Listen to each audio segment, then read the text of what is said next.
mới là giữa đòn một vĩnh đón bọn thầy mang xí được đón có hộp vĩnh đón tuấn bị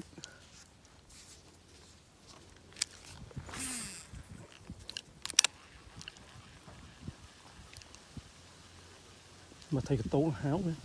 nó chưa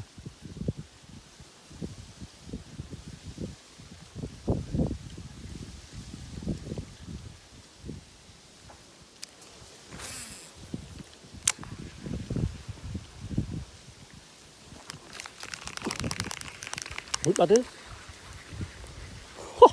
thùng na chỗ mũi bóng ôn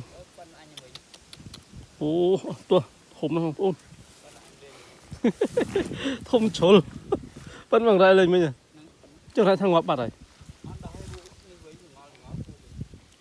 chắc mình vật à mỗi khăm mà chẳng là mình thùng ôn lên như vậy nhá bắn mấy đài nó tục mồm đi tiếp mồm thế dạ trong bán thằng thằng bạn ấy thế không đấy tiếp này này không tiếp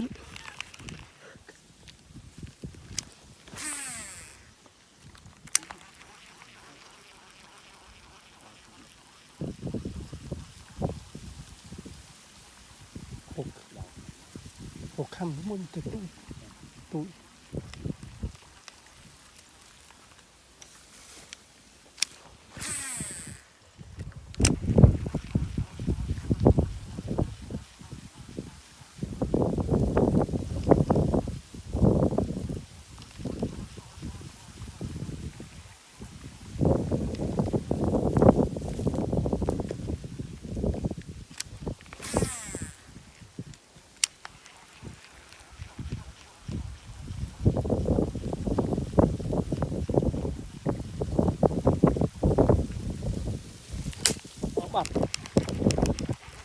bạn đó bạn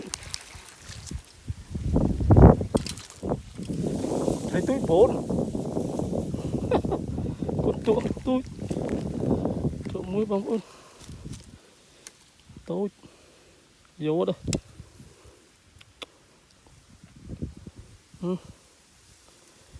vật một flood đong đi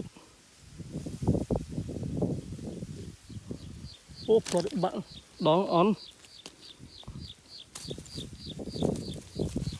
bạn đón bà đấy đâu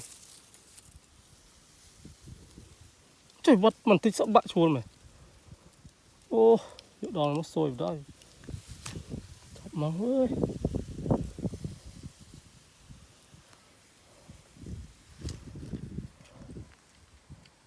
trời phơi nữa chọc bà đây ôm bạn đón bà đây